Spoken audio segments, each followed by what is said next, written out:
May 1st, 1931. The Empire State Building opens to the world. At 1,250 feet, it is the tallest structure ever built by human hands. The governor of New York is there. The President of the United States switches on its lights from the White House. It is, by any measure, the defining symbol of American ambition. It is also, at the moment of its opening, approximately 75% empty. No tenants, no revenue. A building designed to house 25,000 workers per day was generating almost nothing. The press had a name for it within months. They called it the Empty State Building. For the next 20 years, the Empire State Building would lose money. Not occasionally, consistently. The offices, its entire reason for existing, were a financial catastrophe. What kept it alive was the $1 admission fee it charged tourists to ride up and look at the view. By 1938, the observation deck was pulling in approximately $1 million a year, roughly the same as the building's entire office rent. The most famous building in the world was being subsidized by sightseers. Now, here is the question nobody asked at the ribbon cutting. If you looked at the Manhattan skyline in 1931 and you saw the most ambitious skyscraper ever constructed, would you read that as the symbol of a booming economy? Because the economy didn't boom. It collapsed. The Great Depression was already underway when that building opened, and that was not a coincidence. In January 1999, a property analyst named Andrew Lawrence published a paper documenting what he called an unhealthy 100-year correlation. Again and again, a city tops out the world's tallest building, and a financial crisis follows close behind. The Singer Building in New York, completed 1908, the Panic of 1907 had already begun. The Empire State Building, 1931, the Great Depression. The World Trade Center and the Sears Tower, both topped out in the early 1970s, the stagflation crisis. The Petronas Towers in Kuala Lumpur, 1998, the Asian financial crisis. The Burj Khalifa in Dubai, 2010, completed right into the wreckage of 2008. Now, to be exact about what this is and what it isn't, Lawrence is not claiming that a tall building causes a recession. The critics at the Council on Tall Buildings and Urban Habitat have this pointed out, and they are right to. There are exceptions. The Woolworth Building opened in 1913 without triggering a crash. This is a correlation, not a law. But here is what the correlation actually reveals, and this is the part that matters for this video.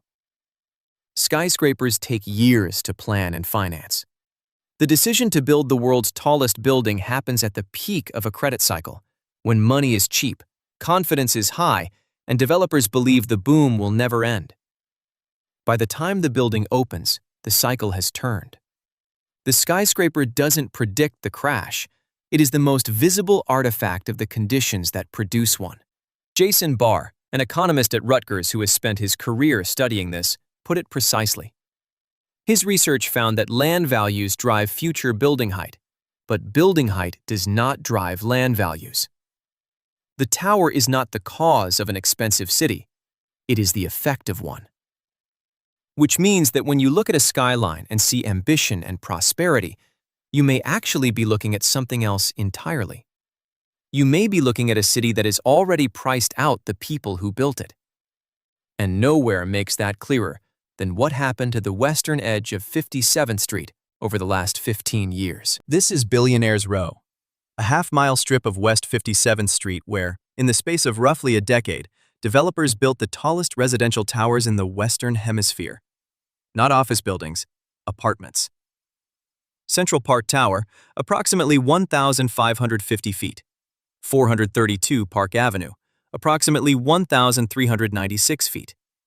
111 West 57th, the Steinway Tower, one of the thinnest skyscrapers ever constructed.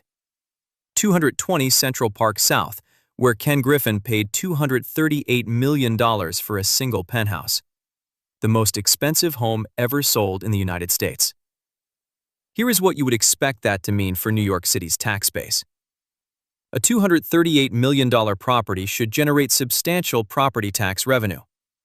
At the New York State median effective rate of 1.6%, That penthouse alone would contribute roughly $3.8 million per year.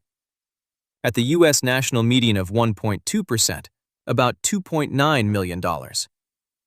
Here is what it actually generated.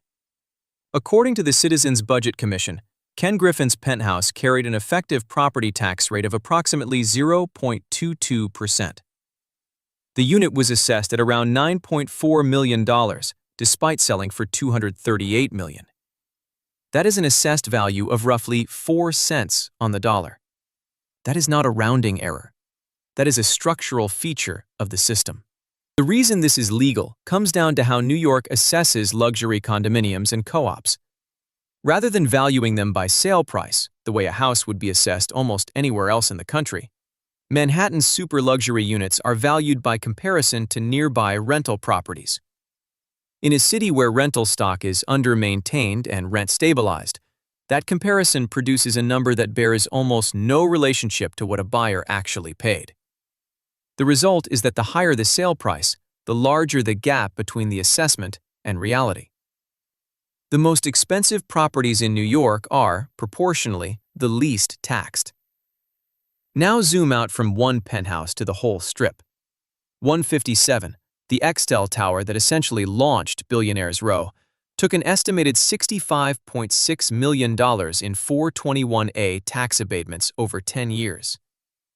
The 421A program was designed to incentivize affordable housing. In exchange for those tax breaks, Extel built 66 affordable units. Not in the building, not on the block, not even in Manhattan, in the Bronx. The Independent Budget Office calculated that came out to approximately $905,000 in public subsidy per affordable unit. For context, the city could have directly funded roughly 370 units at $179,000 each with the same money. Instead, it subsidized a tower selling apartments for tens of millions of dollars to people who, in many cases, do not live in New York at all. That brings us to what might be the single most telling number about what these buildings actually are. Of approximately 772 condominiums on Billionaires Row, around 341, roughly 44%, still have not sold at all, years after the towers were finished.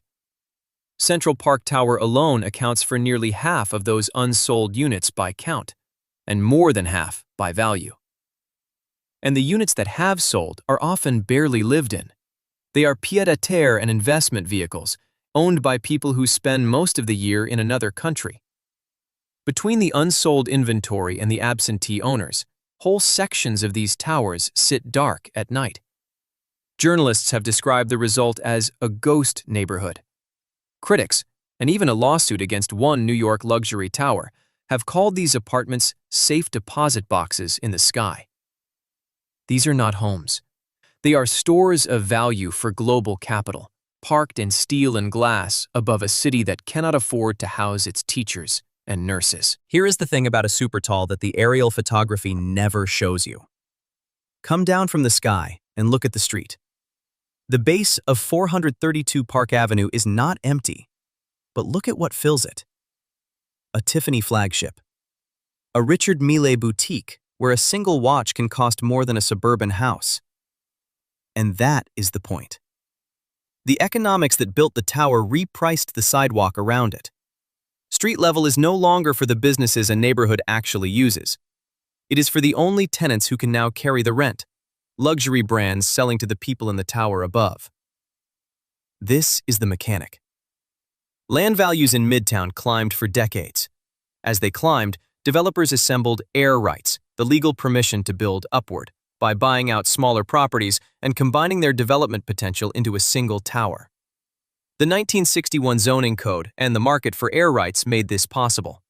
One tower, assembling the development capacity of a dozen smaller buildings, rising on a footprint that no longer has room for a diner or a dry cleaner or a hardware store.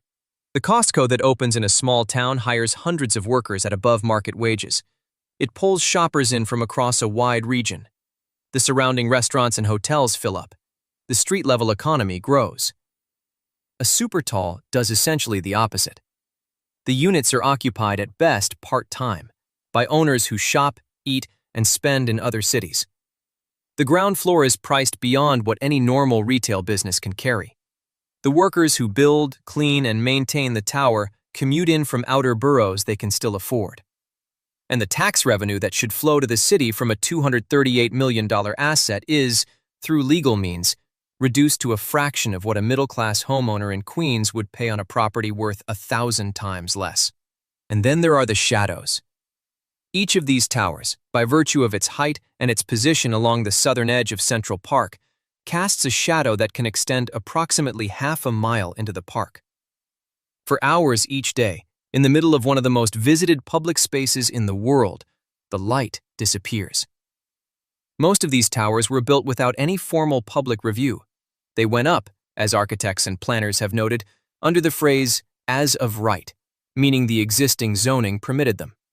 No public hearing, no environmental review, no formal mechanism for the city or its residents to weigh in on what half a mile of shadow, cast by a building where nearly half the units never sold, costs the people who actually live there.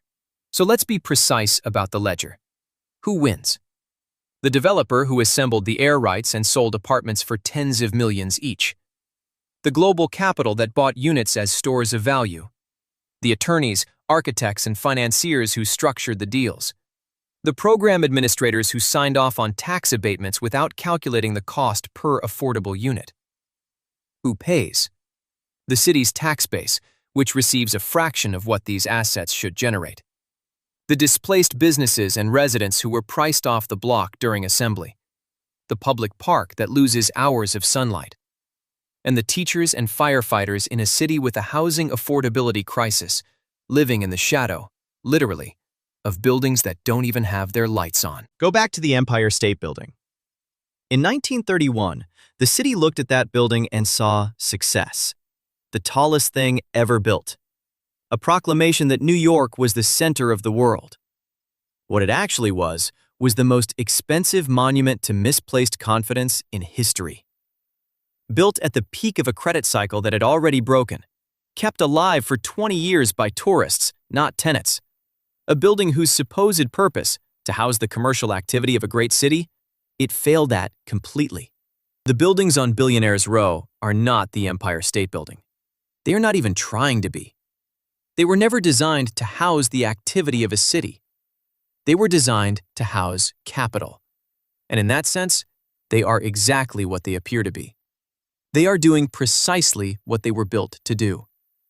The skyline you read as a city's ambition is often the clearest signal that its economy has been rebuilt for people who don't live there, and in some cases, for assets that have never been occupied at all.